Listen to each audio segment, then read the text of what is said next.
राहुल गांधी के ऐसा कहने के पीछे ये था कि राहुल गांधी उस समय जम्मू कश्मीर में प्रचार कर रहे थे और उन्होंने ये जो कहा कि विपक्ष जो सरकार जो है विपक्ष चला रहा है, ये कहते हुए राहुल गांधी ने कश्मीर के लोगों को एक मैसेज देने की कोशिश की, या कह सकते हैं कश्मीर के लोगों को बेवकूफ बनाने की कोशिश की।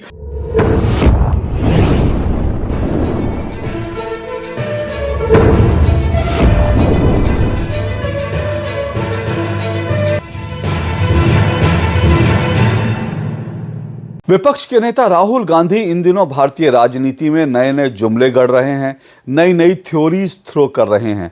अब देखिए ना, पिछले दिनों जब वो जम्मू कश्मीर के दौरे पर गए तो वहां उन्होंने एक नई थ्योरी थ्रो कर दी, और इस नई थ्योरी को थ्रो करते हुए उन्होंने क्या कहा? उन्होंने कहा कि भारत में सरकार जो है विपक्ष चला रहा है। अब सोचिए कि भला ये कैसे हो सकता है? अगर कोई सरकार विपक्ष चलाने लगेगा तो वो विपक्ष क्यों रहेगा? वो तो सरकार हो जाएगी। और अगर कोई सरकार विपक्ष हो जाएगी तो फिर वो सरकार क्यों कहलाएगी? वो तो विपक्षी पार्टी कहलाएगी। अब इसके क्या मायने हैं? आप मतलब निकालते रहिए कि इन दिनों भारत में सरकार जो है विपक्ष चला रही है। अब ऐसा भी नहीं है कि बड़ी कोई फ्रेंडली जो है नरेंद्र मोदी और राहुल गांधी में बड़ा कोई फ्रेंडली जो है संबंध है कि भाई नरेंद्र मोदी ने कहा राहुल गांधी तुम बताओ कैसे सरकार चलानी, तो मैं वैसे सरकार चला दूंगा। ऐसा भी नहीं है कि राहुल गांधी को सरकार चलाने का बड़ा अनुभव है तो मोदी सरकार राहुल गांधी से सलाह लेती है कि भाई आप बताओ कैसे सरकार चलानी है। तो ये थ्योरी कहां से आई, क्या सोच कर आई, ये समझने की जरूरत है। पहली बात तो ये कि राहुल गांधी दरअसल ये जो कुछ कहना चाह रहे थे उनके पीछे उन्होंने कहने की कोशिश की कि देखो हम जो कह रहे हैं, हम जो चीज कह रहे हैं सरकार उसी तरह से चल रही है। उन्होंने लेटरल एंट्री को लेकर कहा कि हमने विरोध किया, सरकार ने फैसला वापस ले लिया, इसलिए उन्होंने कहा कि सरकार हम चला रहे हैं। लेकिन इनका भाव समझिए कि दरअसल राहुल गांधी ने कहा क्यों। राहुल गांधी के ऐसे कहने के पीछे यह था कि राहुल गांधी उस समय जम्मू कश्मीर में प्रचार कर रहे थे और उन्होंने ये जो कहा कि विपक्ष जो सरकार जो है विपक्ष चला रहा है, ये कहते हुए राहुल गांधी ने कश्मीर के लोगों को एक मैसेज देने की कोशिश की, या कह सकते हैं कश्मीर के लोगों को बेवकूफ बनाने की कोशिश की कि हम अगर जम्मू कश्मीर में चुनाव जीत जाएंगे तो हम जो है वो स्टेटहुड वापस ले आएंगे जम्मू कश्मीर का। आप जानते हैं कि जम्मू कश्मीर इस वक्त जो है केंद्र शासित प्रदेश है, पूर्ण राज्य का दर्जा उसे नहीं है। अब ये चुनाव में एक बड़ा मुद्दा बना है कि पूर्ण राज्य का दर्जा देंगे, कांग्रेस इसको एक बड़ा मुद्दा बना रही है। अब पूर्ण राज्य का दर्जा देना जम्मू कश्मीर की सरकार के हाथ में नहीं है, बिल्कुल नहीं है। तो ये काम जो है केंद्र सरकार ही कर सकती है। अगर मान लीजिए, फर्ज कीजिए कि जम्मू कश्मीर में विधानसभा चुनाव हो रहे हैं, उन विधानसभा चुनाव में कांग्रेस भारी बहुमत से जीत भी जाती है, नेशनल कॉन्फ्रेंस और कांग्रेस की सरकार बन भी जाती है, तो भी वो पूर्ण राज्य का दर्जा नहीं दे सकते, 370 को वापस नहीं ला सकते। लेकिन राहुल गांधी लोगों को बेवकूफ बनाने के लिए, लोगों का वोट छीनने के लिए, जैसे उन्होंने खटाखट स्कीम की घोषणा की थी, उसी तरह इन्होंने खटाखट कह दिया कि भैया हम जो है सरकार हम चला रहे हैं। तो ये सरकार नहीं चला रहे, सरकार तो नरेंद्र मोदी चला रहे, तो साफ है। लेकिन एक बात मैं जरूर कहूंगा, राहुल गांधी की इस बात से मैं सहमत नहीं हूं, क्योंकि जब राहुल गांधी ने बात कहा तो उसके बाद तमाम कांग्रेस और कांग्रेस के समर्थक जो हैं उन्होंने वीडियो बना के डालने शुरू कर दिए। कांग्रेस ने बाकायदा पोस्टर जारी कर दिया कि सरकार हम चला रहे हैं, राहुल गांधी की तस्वीरों के साथ कि देखिए सरकार उनकी है, सिस्टम हमारा है। इस तरह के भी करके कुछ लोगों ने पोस्टर बनाए कि सरकार उनकी है, सिस्टम हमारा है। अब सबसे बड़ी बात यह है कि अगर ये सरकार राहुल गांधी चला रहे हैं या विपक्ष चला रहा है, तो मेरा सबसे बड़ा सवाल यह है कि भाई आप तो ये कहते हो कि ये सरकार तानाशाह है, मोदी तानाशाह है, मोदी की सरकार तानाशाह है, तो भाई इसका मतलब आप जो है तानाशाही तो आपकी हुई। अगर आप इस सरकार का क्रेडिट ले रहे हो तो फिर तानाशाही का भी क्रेडिट आपके जिम्मे जाएगा ना। जो सरकार तानाशाह है लेकिन वो सरकार आप चला रहे हो तो फिर तानाशाह तो आप हुए ना, पहली बात। दूसरी बात, जो राहुल गांधी ने ये कहा या कांग्रेस के लोग जो कहने की कोशिश कर रहे हैं कि सरकार उनकी, सिस्टम हमारा है, तो उस बात से मैं पूरी तरह से तो नहीं, लेकिन मैं 50% जो है राहुल गांधी की इस बात से सहमत हूं कि सिस्टम तो उन्हीं का है। अब ये सिस्टम ऐसा भी नहीं है कि सिर्फ विपक्ष का सिस्टम है, ये सिस्टम भारत विरोधियों का सिस्टम है, ये एक इंटरनेशनल सिस्टम है जिसका एक हिस्सा कांग्रेस इस वक्त बनी हुई है। क्योंकि भारत में इन दिनों जो कुछ हो रहा है या जो कुछ भारत में गलत हो रहा है, जिस तरह से भारत को घेरने की कोशिश हो रही है, जिस तरह से भारत को बैकफुट पर लाने की कोशिश हो रही है, तो उसके पीछे एक भारत विरोधी पूरा इकोसिस्टम लगा हुआ है, दुनिया की ताकतें लगी हुई हैं। अब कांग्रेस भी उन ताकतों में जुड़ चुकी है, इसलिए ये कह सकते हैं कि हाँ, ये अर्ध सत्य है कि सरकार जरूर मोदी की है, लेकिन जो सिस्टम है, सिस्टम कांग्रेस और भारत विरोधी ताकतों का, भारत विरोधी अंतर्राष्ट्रीय ताकतों का है। अब ऐसा मैं क्यों कह रहा हूं, ये मैं आपको 4 उदाहरण देकर समझाता हूं। लैटरल एंट्री की बात की, इन्होंने कहते हैं कि भैया सरकार में हम साइड से लोगों को लाएंगे। हमने कहा कैसे लाओगे? अमीर लोगों को कैसे लाओगे? गरीबों को आप आने नहीं देते हो, कमजोर लोगों को आप आने नहीं देते हो, ऊपर से आप लैटरल एंट्री करोगे। हम देखेंगे कैसे करोगे। 3 दिन में कहते हैं ठीक है भैया नहीं करेंगे। तो आजकल सरकार ऑपोजिशन चला रही है, सच्चाई है। जो भी हम चाहते हैं हम करवा देंगे, और हम स्टेटहुड चाहते हैं, जम्मू कश्मीर का स्टेटहुड हम करा देंगे। पहला उदाहरण देखिए, कंगना रनौत ने ट्वीट करके ये जानकारी दी है कि कंगना रनौत की जो आने वाली फिल्म है इमरजेंसी, वो फिलहाल जो है सेंसर बोर्ड से एक बार फिर जो है वो रुक गई है, पारित नहीं हुई है, और सेंसर बोर्ड ने उसे हरी झंडी नहीं दी है। कुछ दिन का इंतजार और करना पड़ेगा। अब आप सोचिए कि कंगना रनौत, उन्होंने इमरजेंसी पर फिल्म बनाई और वो बीजेपी की सांसद हैं, लेकिन 2 तारीख पे तारीख पड़ रही है, 2 बार उनकी तारीख जो है वो आगे बढ़ा दी गई, लेकिन उनकी फिल्म को सेंसर का सर्टिफिकेट नहीं मिला। अब इसका मतलब क्या है? इसका मतलब है कि सरकार किसी की भी हो, सिस्टम उन्हीं का है। हालांकि सेंसर बोर्ड में जो है प्रसून जोशी, वो भी कहते हैं कि जो है राष्ट्रवादी हैं, और इस तरह से प्रसून जोशी उसके चेयरमैन हैं, लेकिन उसके बावजूद कंगना रनौत की फिल्म को, इमरजेंसी फिल्म को अभी तक सर्टिफिकेट नहीं मिला है। वो इमरजेंसी जिसको लेकर बीजेपी हमेशा एक मुद्दा बनाती रही है, वो इमरजेंसी जिसको लेकर बीजेपी ने कहा है कि भाई वो संविधान हत्या दिवस मनाएंगे और जिसका 50 साल पूरे है, वो इमरजेंसी जिसको लेकर नरेंद्र मोदी लड़े थे, बीजेपी के तमाम बड़े नेता लड़े थे, और जिसको लेकर नरेंद्र मोदी बार बार जिक्र भी करते हैं, उस इमरजेंसी पर बनी फिल्म रिलीज नहीं हो पा रही है। क्यों? क्योंकि इस फिल्म में ये कहा जा रहा है, मालूम नहीं फिल्म में है क्या, हम नहीं जानते, देखी नहीं है, लेकिन विवाद चल रहा है कि इस फिल्म में जो है भिंडरवाला को आतंकवादी का है। अब आप सोचिए, भिंडरवाला को आतंकवादी कहने के कारण कंगना रनौत को जान से मारने की धमकी मिल रही है। आतंकवादी, भारत विरोधी ताकतें जो हैं, जो आतंकवादी जो सिख हैं, जो खालिस्तानी सिख हैं, वो कह रहे हैं इस फिल्म को रिलीज नहीं होने देंगे। अब सोचिए, क्या इसकी वजह से इस फिल्म को फिलहाल रोका गया है? अगर इसकी वजह से रोका गया है तो बड़े दुर्भाग्यपूर्ण बात है। क्योंकि अगर भिंडरवाला आखिर क्या था? भिंडरवाला कोई संत था? भिंडरवाला आतंकवादी था जिसने ना जाने कितनी महिलाओं का बलात्कार किया, कितने लोगों को जान से मारा। अब उस भिंडरवाले को लेकर जिस तरह की जो बात कर रहे हैं कि भिंडरवाला को इसमें आतंकवादी के रूप में दिखाया, इसलिए हम रिलीज नहीं होने देंगे, तो फिर ये क्या है? इसको आप समझिए कि इसलिए मैंने कहा कि अगर इस वजह से फिल्म को सेंसर का सर्टिफिकेट नहीं मिला तो इसका मतलब तय है कि सरकार ये कुछ भी है, लेकिन फिलहाल सिस्टम जो है इस सरकार के हाथ में नहीं है, क्योंकि जो इंटरनेशनल जो ताकतें हैं और भारत विरोधी ताकतें हैं, वो कहीं ना कहीं जो है वो दबाव बनाने में कामयाब हुई है। ये हुआ उदाहरण नंबर 1। अब उदाहरण नंबर दूसरा उदाहरण आपको देता हूँ। कन्हैया लाल जो जोधपुर के दर्जी थे, उनके बारे में आप जानते होंगे ज़रूर। उनको जो है, जो कन्हैया लाल दर्जी थे, उनको सर तन से जुदा गैंग ने मार दिया था। क्यों? क्योंकि वो नूपुर शर्मा का सपोर्ट कर रहे थे। अब आप सोचिए, वीडियो के ऊपर वीडियो बना करके कन्हैयालाल जो दर्जी थे, उनके हत्यारों ने, सर तन से जुदा करने वाले जो आतंकवादी थे, जो जिहादी थे, उन्होंने वीडियो बनाकर और उसका उन्होंने सब कुछ रेकी करके उसके बाद कन्हैयालाल को उन्होंने उनका सर तन से जुदा कर दिया, उनकी हत्या करी।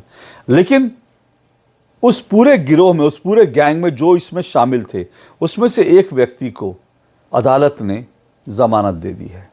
अब सोचिए, जो लोग खुलकर इस तरह से सर तन से जुदा किए जो है हत्याएं कर रहे हैं, सर तन से जुदा कह के, वो आतंकवादी हैं, उनको जमानत कैसे मिल सकती है? लेकिन उनको जमानत मिल गई, एक व्यक्ति को जमानत मिल गई। तो फिर सवाल ये उठता है कि सिस्टम किसका है? अगर जमानत मिल जा रही है ऐसे दुर्दांत आतंकवादियों को, ऐसे लोगों को, सरतन से जुदा करने वाले लोगों को, तो फिर सरकार तो ये तो समझना पड़ेगा सिस्टम तो उन्हीं का है। फिर ये भी है कि भारत में अब जगह जगह और कई और जगह पर सरतन से जुदा के नारे लग रहे हैं, खुलकर नारे लग रहे हैं, और ऐसे लोग पकड़े नहीं जा रहे। तो फिर सवाल ये उठता है कि अगर भारत में सरतन से जुदा नारा लगाना जो है हेट स्पीच नहीं है, और अदालतों को इस पर कोई आपत्ति नहीं है, सरकारों को इस पर कोई आपत्ति नहीं है, तो फिर सिस्टम किसका हुआ? सिस्टम तो भारत विरोधी गैंग का हुआ ना।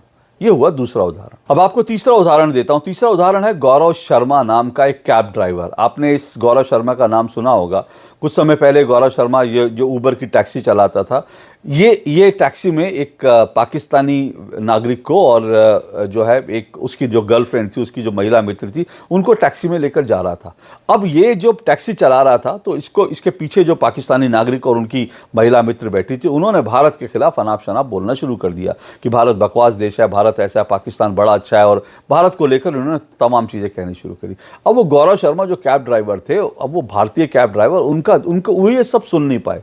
उन्होंने तुरंत रोका और कहा कि आप मेरे देश को ऐसे ऐसे गाली दे रहे हैं, और उसके बाद कहा, इनको एक जगह पे ले जाके कहा, मैं आपको नहीं ले जा सकता, आप भारत को गाली दे रहे हैं, आप कैंसिल कर दीजिए, मैं आपको लेके नहीं जाऊंगा।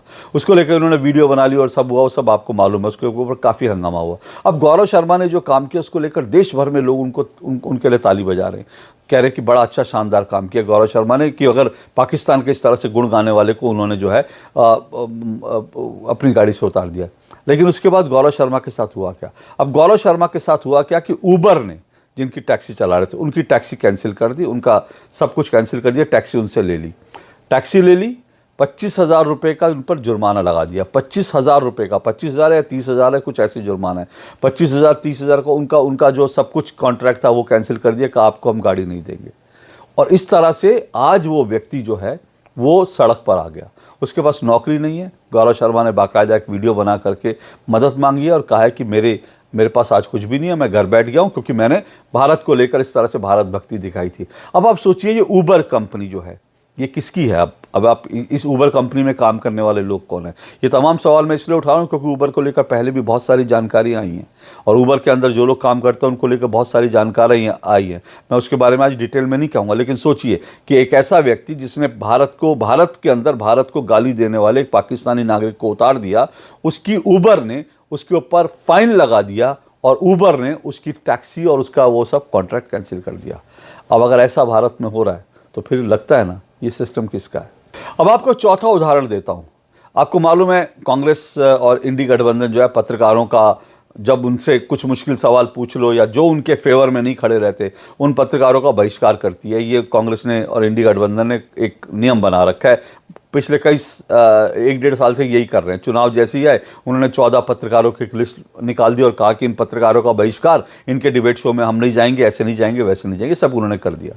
अब उसमें मेरा भी नाम है, मुझको भी उन्होंने जो है प्रतिबंधित कर रखा है, मुझ पर भी बैन लगा रखा है। सोचिए, विपक्ष में होकर, जो पार्टी विपक्ष में है, जो गठबंधन विपक्ष में है, विपक्ष में होकर वो पत्रकारों के ऊपर प्रतिबंध लगा सकते हैं। तो आप समझ सकते हैं कि सिस्टम जो है कैसे काम कर रहा है और कैसे वो लोग कहते हैं कि सिस्टम हमारा और वास्तव में उनका दिखता है कि वो विपक्ष में रहकर भी ये तानाशाही भरा कदम उठा सकते हैं। अब ये जो 14 पत्रकार है वो तो छोड़िए, वो तो 14 पत्रकार हैं तो हैं, एक बड़े संपादक, एक बड़े जो टेलीविज़न चैनल उसके संपादक राहुल कंवल, आप जानते होंगे, जो इंडिया टुडे का जो ग्रुप है उसके वो एक बड़े संपादक हैं, मतलब टॉप मोस्ट 2-3 जो टॉप के संपादक हैं उनमें से एक हैं।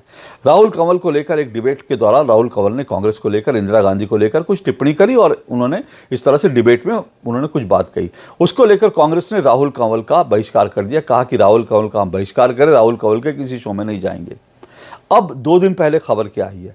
2 दिन पहले यह खबर आई है कि राहुल कंवल को बाकायदा कांग्रेस के राष्ट्रीय अध्यक्ष मल्लिकार्जुन खड़गे और कांग्रेस के जो मीडिया देखने वाली टीम है उनके सामने राहुल कंवल की पेशी हुई है, और इस पेशी को लेकर के बाकायदा कांग्रेस की ओर से ट्वीट किया गया कि राहुल कंवल हमारे उसमें आए और उन्होंने अपनी सिचुएशन स्पष्ट करी और ये सब चीज़ें उन्होंने करी, और उसके बाद जो है हमने अब उनको माफ़ कर दिया। मतलब इस तरह से कांग्रेस कहना चाह रही है कि हमारे पास आए थे, हमारे पास उन्होंने, मतलब भाव यही है कि हमारे पास आए, हमारे पास आके उन्होंने नाक रगड़ी, माफ़ी मांगी, तो हमने उनको माफ़ कर दिया कि जाओ बेटा।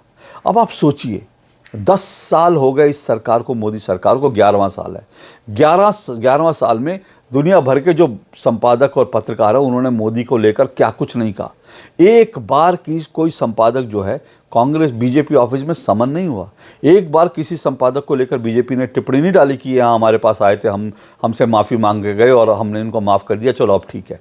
एक बार ऐसा नहीं हुआ। बीजेपी के प्रवक्ता, कई बार मैं पर्सनली जानता हूँ बहुत सारे प्रवक्ताओं को जो मुझसे शिकायत करते हैं कि हमारी फ़लाना टेलीविज़न चैनल में फ़लाना एंकर ने हमारे साथ बदतमीजी की, हमें बोलने नहीं दिया, हमारे ऊपर निजी हमले किए, लेकिन उसके बाद भी आज तक ऐसे किसी चैनल के ऊपर कोई एक्शन नहीं हुआ। आज तक ऐसे किसी चैनल को लेकर या किसी एंकर को लेकर ये नहीं हुआ कि उनको बीजेपी दफ्तर में पेशी लगानी हो, लेकिन कांग्रेस ने लगवा दी, वो भी राहुल कंवल जैसे धुरंधर एडिटर की पेशी लगवा दी। इसका मतलब क्या है? इसका मतलब यह है कि सिस्टम तो उनका है।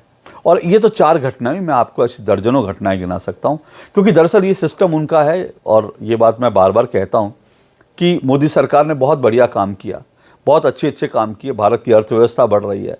भारत में देखिए डिजिटल ट्रांसफ़र जो है, डिजिटल इंफ्रास्ट्रक्चर जो है, आज देखिए कि यूपीआई से भुगतान में भारत कितना आगे बढ़ गया। दुनिया का कोई देश हमारे सामने नहीं है। आज इंफ्रास्ट्रक्चर भारत में निर्माण जिस तरह से हो रहा है, भारत में जिस तरह से स्वच्छता अभियान चला, वो गज़ब का उसके रिजल्ट्स आ रहे हैं। जिस तरह से भारत में जो है सड़कों का काम हो रहा है, गज़ब का काम हो रहा है। दुनिया भारत को देख रही है, भारत के इंफ्रास्ट्रक्चर को देख रही है, भारत दुनिया में भारत का डंका बज रहा है। ये सब कुछ काम हो रहे हैं। अर्थव्यवस्था में भारत सबसे आगे इस वक्त बढ़ रहा है। हम लोग 5वीं सबसे बड़ी अर्थव्यवस्था हो चुके हैं और 3री सबसे बड़ी अर्थव्यवस्था बनने जा रही है। सब कुछ चल रहा है, बहुत बढ़िया काम चल रहा है। लेकिन इस सरकार ने अपना इकोसिस्टम बनाने के लिए, अपना सिस्टम बनाने के लिए कुछ नहीं किया।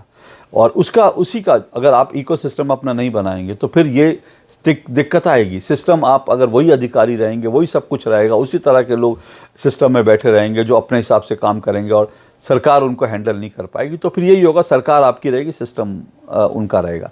तो यही दिक्कत है। इस सरकार ने सिस्टम बनाने के लिए, अपना इकोसिस्टम बनाने के लिए कोई बड़ा कदम नहीं उठाया। और उसके यही वजह है कि सरकार भले ही मोदी की है, पर सिस्टम आज भी उनका। और उन लोगों में बहुत सारे लोग हैं, विपक्ष भी है, उन लोगों में दुनिया के अन्य देशों में बैठी हुई भारत विरोधी ताकतें भी हैं।